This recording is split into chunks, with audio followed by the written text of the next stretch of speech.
Hello and welcome to the Center for Spiritually Integrated Arts, a Centers for Spiritual Living teaching center.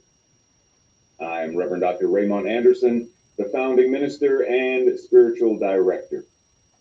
You are invited to learn more about this new teaching center by following us on Facebook, Instagram, YouTube, and Twitter. Subscribe, join, follow, and spread the news with others who may be interested in the work we are going to do in the world. Namaste and blessings. Time for service. Greetings. So, today, after the message, as soon as I say, and so it is at the closing prayer, the closing benediction, the final words for today, feel free to come over to the Zoom room to join us for our opportunity to fellowship and converse and share and encourage and nurture one another, because that's what community does, after all. If you don't already have the Zoom link, then I strongly recommend that you send an email to spirituallyintegratederarts@gmail.com and do so as soon as possible, and the Zoom link will be sent to you. Otherwise, you won't be able to get in, right? So, yeah, it's going to be one of those days. So, yeah, make sure you send an email. You'll get the Zoom link, and then you can join on in for the good, the fun, the laughter, and all the stuff that we do. Now, it's March. March, not only is March my birthday month, but March is a new theme. March, the theme is cultivating authenticity. Now, the summary or the blurb for this theme: to live out loud means for us to fully express who we are and who we have come here to be. Now, throughout this month, we are going to explore the practice of what it means to cultivate authenticity, because authenticity empowers us to step into all areas of our lives, all areas, every area, family, occupation, hobbies, like every area of our life. And we do so with integrity, with our true, real, authentic self. Brene Brown offers a definition of authenticity as the daily practice of letting go of who we think we are supposed to be, and embracing who we truly are. Cultivating authenticity is not about becoming something other than who you truly are. It involves releasing the patterns of thought, the patterns of attitude, the patterns of behavior, all of that stuff that serves as a barrier to who you truly are. Your actual, authentic, personal power and authority. And by taking up this practice or these practices, we develop the courage to be vulnerable, to be transparent, and to stand in our truth. That is going to be the overarching theme this month, and we will explore various parts of the practices for authentically living out loud. Today, specifically, in alignment with those practices, everyone else is already taken. Stop trying to copy off of other people. I know imitation is said to be the sincerest form of flattery, but stop trying to be like other people. Be you. Everyone else is already taken. It has been said, be yourself, because everyone is already taken.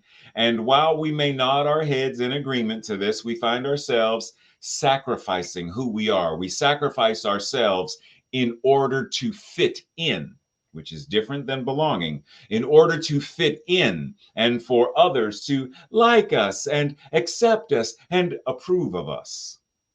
Starting with our authentic self as an expression of the divine, we will explore the means by which we recover a consciousness of wholeness and holiness.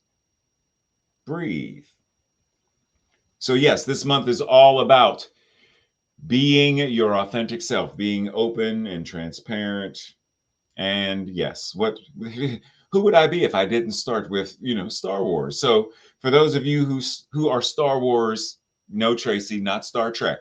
For those of you who are Star Wars aficionados, if I were to ask you, who is this? Who are they? Yeah, chances are you would say, oh, they're the stormtroopers. Well, what separates them or makes them different from these? Do you know what these are? Because they're different than the stormtroopers. And you may think, oh, well, they just have different armor. No, they're different. Well, how are these different? These are specifically called clone troopers. Why? Because they are clones. See, the stormtroopers eventually became people who were recruited into being in the Empire. Clone troopers were actually cloned to be the clone troopers. That's why they all look alike.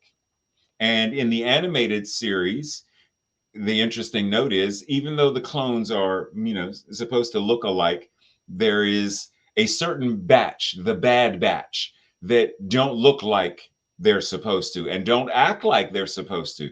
And when Order 66 came across, they were able to not obey it. They realized there was something, they have their own personalities. Unlike the general clone troopers, which were in essence created to be very much like one another. Now, even they, according to the canon, the story, the animated series and whatnot, even within their ranks, there are still various individual expressions. So even though they may look 99% the same, they may sound 99% the same, there's still some aspect of their own individual personalities that shine through. Now, what does that have to do with you?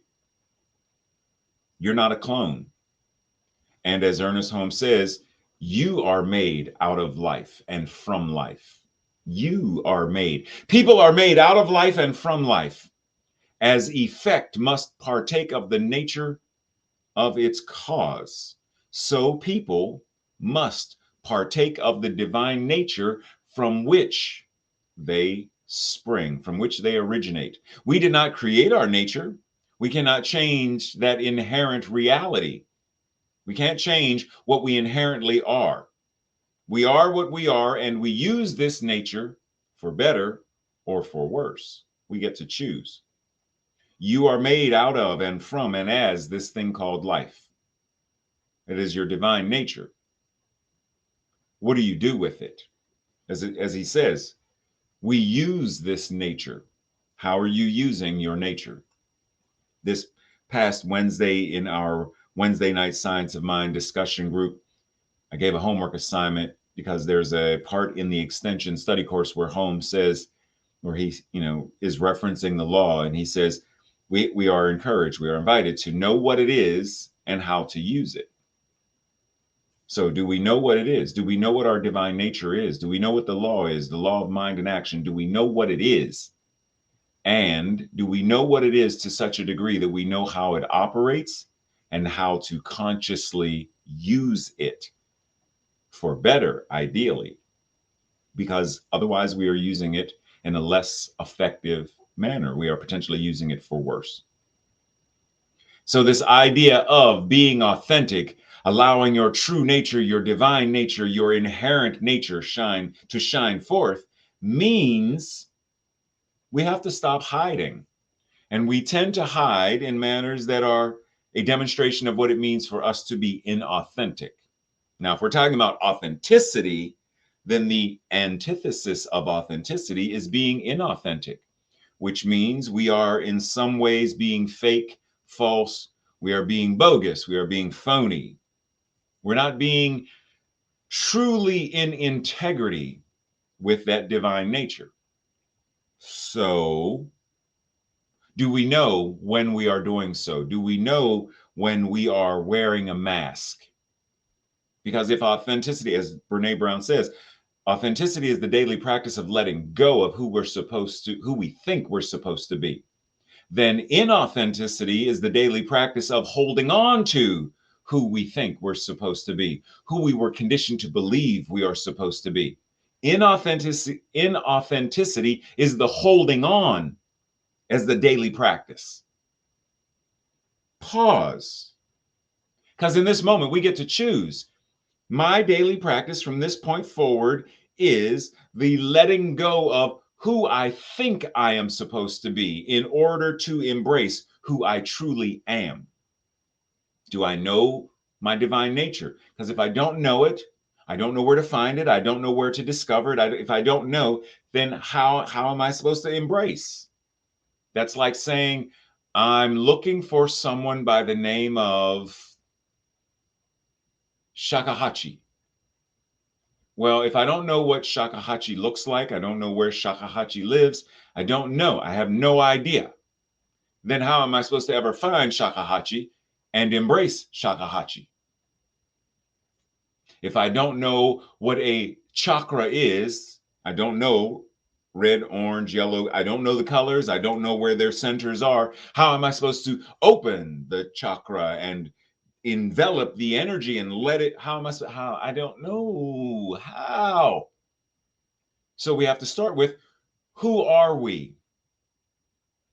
Understanding deeply, who am I? When I say that I am God incarnating itself in this individualized expression called me, what does that mean?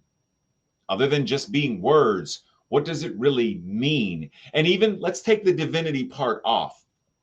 My parents at my birth, or just prior to my birth, I believe, chose my birth name as Raymont.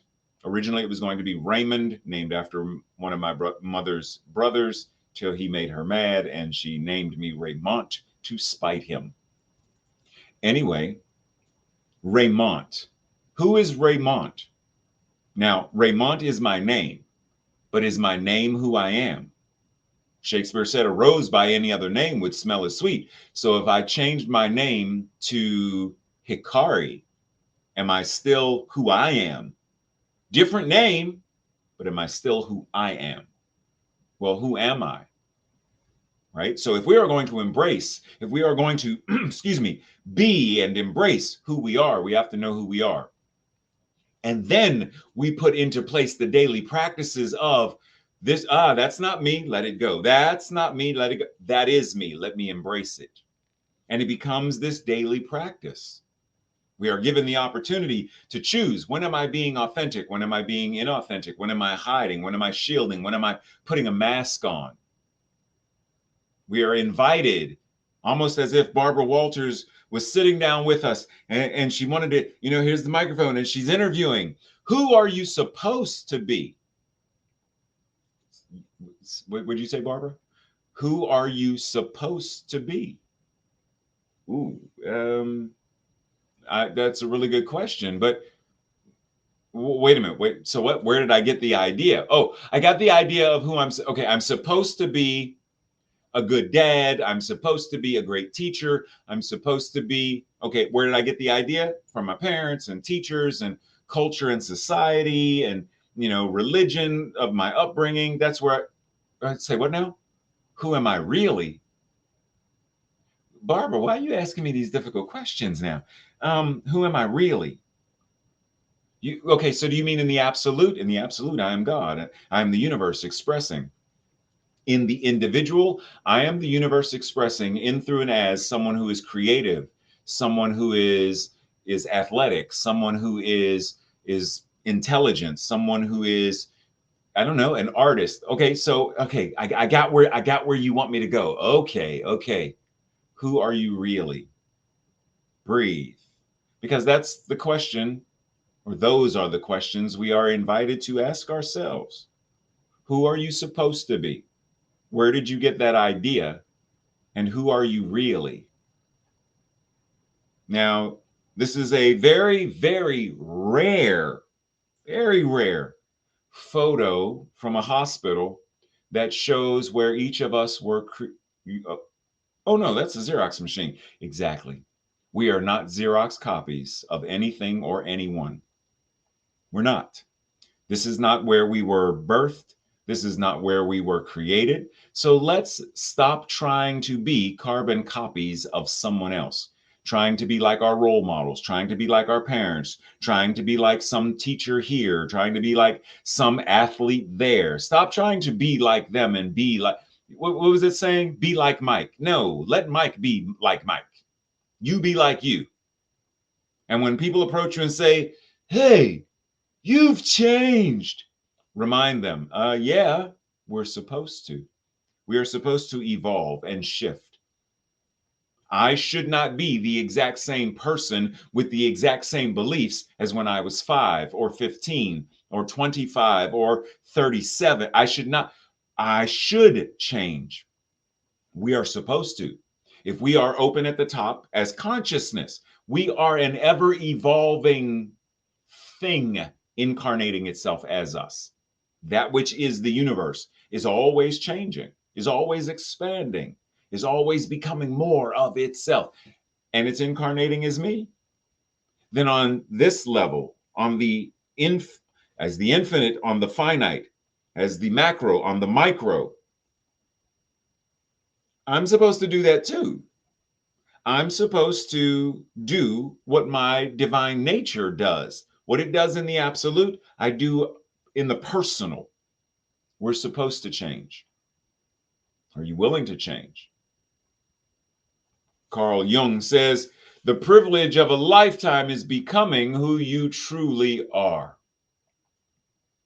Becoming who you truly are. Shedding the masks, shedding the whatever that is of someone else's idea, someone else's indoctrination of you. Step into the space of true authenticity, true integrity with who and what you are. Be genuine, be legitimate, be truthful, be trustworthy, be reliable, be harmonious, and be congruent with your divine nature. That's what it means to have and to express authenticity, to be your authentic self. Now, what is this? It's a $50 bill, or it's an image of a $50 bill. So if I were to ask you, is it real?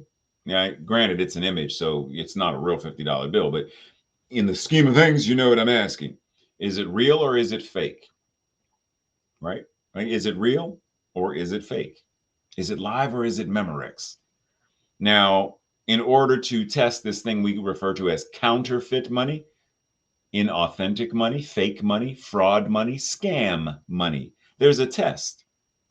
Whether it passes or fails. It's how people know if it's counterfeit. What is your test to identify when you are being counterfeit, when you are being inauthentic? Do you have something in place, some kind of checks and balances to identify, when I was at that meeting yesterday, when I was at that job interview, when I was at that whatever it was, I was not being authentic. What made me decide to put a mask on? Or as we would say, why did I put a mask on rather than, do you have something in place? Because if you don't, then how do you know what you don't know when you don't know that you don't know? Otherwise, you're passing off funny money as though it's real, and it's not. Do we want to live that way? Jung said, this privilege, the privilege of a lifetime, is living, being who you truly are.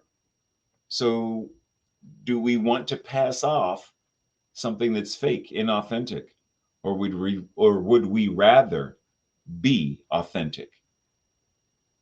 Clearly, we can identify which is the real duck and which is the fake duck. Can we become so clear in our integrity that we know without a doubt? See, the counterfeit money, counterfeiters get so skilled and so good, it's hard to tell. Like there has to be a test. You put the little X with the special marker and it shows you which one's real, which one's counterfeit. This, you don't need a special test. We know what a real duck looks like versus a rubber ducky, you are fake. We clearly know. So what happens when we embody that we are so authentic, so in integrity that it is clear beyond a shadow of any possible doubt This is who I am, period. Are we willing? Are we able? Do we have the tools and the practices to create that level of authenticity? Breathe. Good old Gandhi says, be congruent, be authentic, be your true self. Didn't say do it. You must do congruency. You must do authenticity. No, there are practices to shake off the incongruous, the inauthentic, the untrue. There are practices to move through that. But the be congruent, it's your truth. It's what you already are. The absolute is already it. So be it. Like Jesus said, be ye therefore perfect, just as your Father in heaven who is perfect. Be it. Don't do it. Be it. You are whole, perfect, and complete. Be it. Be congruent. Be authentic. Be your true self. Now, when we talk about this idea of congruency or being congruent means to be in harmony, to be in agreement, but with what? If I'm going to agree, then I have to have something to agree to. If I'm going to be in harmony, then I have to be in harmony with something. If it's a choir and they're singing, Ducky, you're the one, and let's have lots of fun, lots of fun. I have to have something, have to, have to, I have to have something to be in harmony with. So the question is, if we are congruent, if we are in agreement, we are in harmony, then what are we in harmony with? The divine nature of God. What you are. Your soul belongs to the universe. You are in agreement with that. You are in harmony with that. You are congruent with that truth.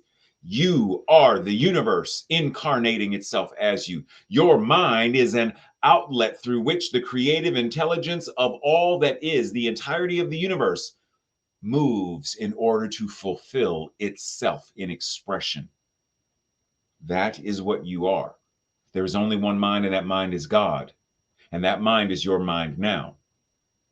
So your mind, the mind of the universe, the mind of all that is, creative intelligence, wisdom, knowledge, power, truth, and all, let it flow. Be it. Breathe. Be in harmony with it. Breathe. Agree to it. Breathe. And then walk that walk. Ziggy Marley says, yeah, I was tempted. Yeah, man, if you keep, yeah, today's one of those days. If you keep hiding your true self, your life becomes like slow death. Pause. If you continue to hide your true self, then you are slowly killing yourself. Once you become free from the lies, once you become free from the masks, once you become free from the inauthenticity and the hiding of yourself, then life, there is only one life, and that life is God, and that life is your life now. Then life becomes vibrant again. Life becomes filled with joy. Life becomes filled with laughter. Life becomes filled with passion because you are free to live it. Breathe. True self.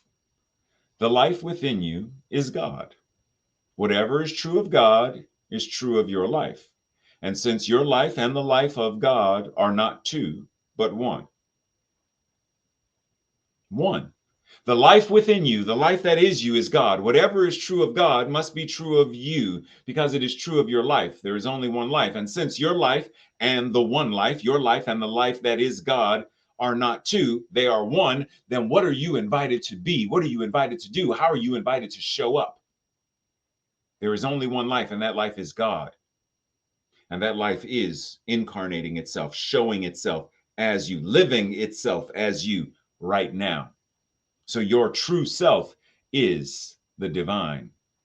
Your true self is divinity, incarnating, individualizing. It is the universe itself living in, through, with, and as you. That is your true self. That's what it means to be authentic, to live as your true self, to live as your divinity, to live in agreement, understanding, to live in harmony, understanding, recognizing, appreciating, and celebrating that I am, say it with me, I am the divine, incarnating, individualizing. I am the universe itself, living in me, living through me, living with me, and showing up, living as me. Breathe, because this is our invitation. We are invited to live into our true self more and more, moment by moment, thought by thought, breath by breath, word by word, interaction by interaction, minute by minute, second by second. Are there going to be times when we aren't mindful of this? Yes.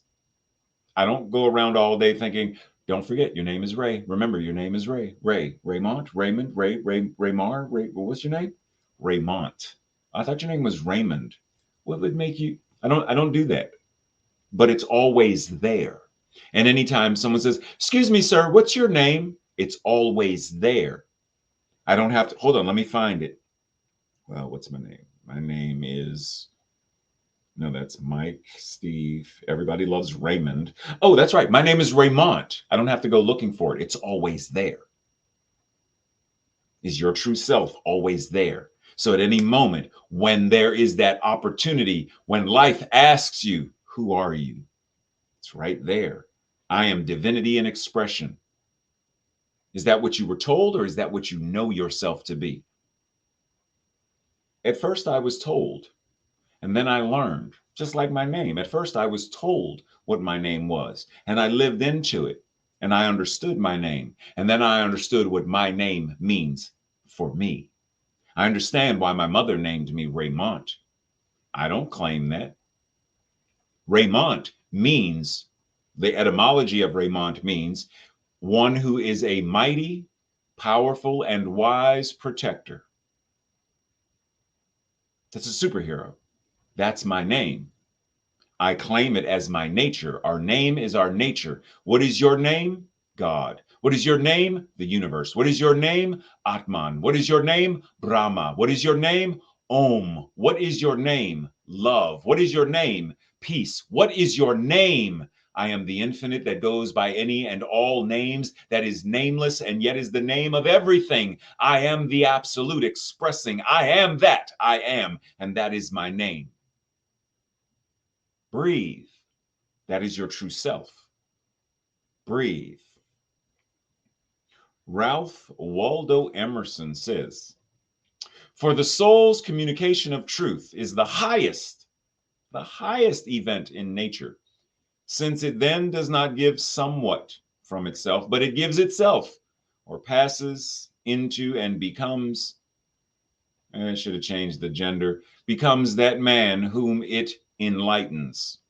It passes and becomes that person whom it enlightens, or in proportion to that truth that individual receives, it takes to itself. The soul's communication of truth.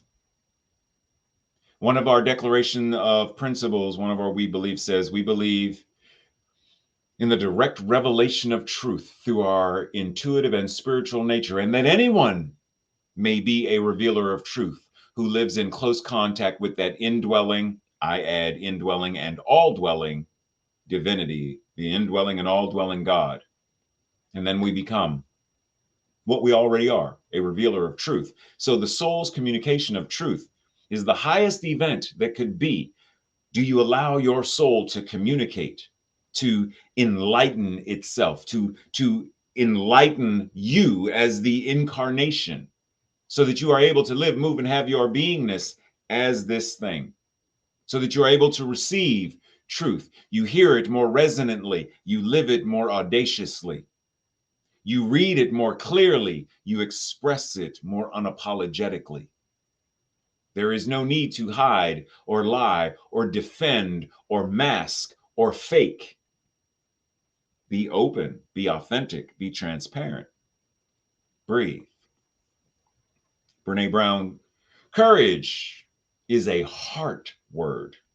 The root of the word courage is cor, the Latin word for heart. In one of its earliest forms, the word courage meant to speak one's mind by telling all one's heart. Courage, speaking your truth. Courage, living your truth. Courage, speaking from the heart. Courage, sharing from the heart. Courage. The Cowardly Lion wanted courage because for him, courage meant being brave. Well, courage does mean being brave. It means being brave enough to take the information from the heart and to offer it to another. That takes courage, it takes bravery. Are we willing to do that? Because that's what it's going to take to heal the world. It's what it takes to heal ourselves. We take the medicine of the heart and we apply it to our own lives and our own bodies. We apply it to our families and our friends and our communities. Because when we are inauthentic, it's toxic. And if I offer inauthentic, if I offer, hello, I'm Reverend Dr. Raymont Anderson, and I strongly recommend that you listen to everything that I say because I know everything, and everything I say is a word of God. So do as I say, and you're going to see right through that nonsensical, right? Because it's inauthentic. But you resonate, you connect more when I am more authentic to myself, with myself, as myself. When I allow that communication of the soul, that communication of the heart to move forward, then there's something that clicks. Like minds hear the same language, feel the same energy. We know we are of the same soul tribe, so to speak. We are of the same ohana. We are of the same family, and we are here to do the same work. But that only happens when we are authentic and have courage and are brave. You've changed. We're supposed to. Every single one of us has a different thumbprint, fingerprint, I'm assuming toe print, all of those prints. They're different. We are supposed to be different, and we are supposed to continue being different. When I was 15, I wasn't an author. Somewhere within the potentiality to be an author was there, but I wasn't an author until I published my first book. And in the publishing of that book, I became something different. And in the publishing of the second book, I became something different. In the selling of my first painting, I became something different. In the creation of my 10th painting, I became something different. I became something more. I evolved into something beyond words, but something more. We are supposed to change, evolve, and grow. And that takes courage. It takes heart. This week's practice, this week's offering for the Thursday night discussion group, the study group. Are you ready? Number one, what messages have you received from your family, from your friends, from whatever teachers, from religion, from the media, doesn't matter from who? What messages have you received from them about who they think you are, who they think you should be? Number two, are there people or situations where you find it difficult to be yourself? Where in your life are you not being authentic, or where do you tend to not be authentic? What are some of the ways that you can practice self-compassion to bring your courage, bring your heart to those situations? Three, what are your strengths? Are there situations where these strengths can nurture and support you when you may be experiencing tension or opposition or struggling to be authentic?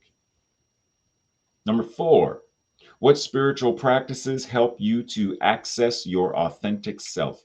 What spiritual practices nurture that ability to authentic self right here, right now? Breathe. And lastly, what does authenticity look like? What does authenticity, it says feel like, but let's go with what does authenticity look like? What does it sound like? And what does it feel like to you? Breathe. This week's declaration or affirmation, I will say it first. And if you agree with it, if you are congruent with it, if it resonates with you, then say it with me on our second go round. I love, honor, and accept myself exactly as I am. Together. I love, honor, and accept myself exactly as I am. Breathe. Exactly as I am. Exactly as I am. To honor, to accept, to celebrate, to recognize exactly as I am. Breathe as we prepare to pray out. Simply being in the presence of the isness and allness that is, because it's right here. It could be nowhere else. It's right here. So right where any of us are, the very power and presence of God, the source, the universe must be. That means right here where I am, this studio, right here where I am, is hallowed ground. And right where each person watching right now is, must be hallowed ground because the divine is present, which means because there's only the divine, wherever any of us go, we, as the divine, are hallowed ground. Wherever I go, God is, and all is well.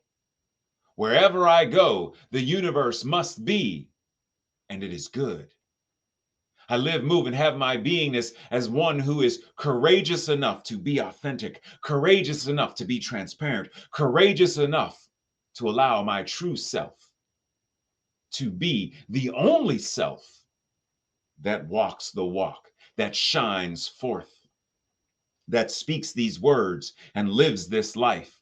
And knowing that what I say of me must be true for everyone else because there's only one of us anyway. There is only one power and one presence, that which is God, that which is goodness itself. As Emma Curtis Hopkins said, my good is my God. These are interchangeable terms. Knowing that that which is all there is, then this word is true for everyone watching now, whenever that now may be. I breathe in the gratitude of knowing this true self is the only real self. And I allow this true self to be the only self that speaks, that feels, that thinks, that serves. I have no need for the inauthenticity of what others have expected or wanted me to be. I choose to be what I am, and I am that infinite expression of the one.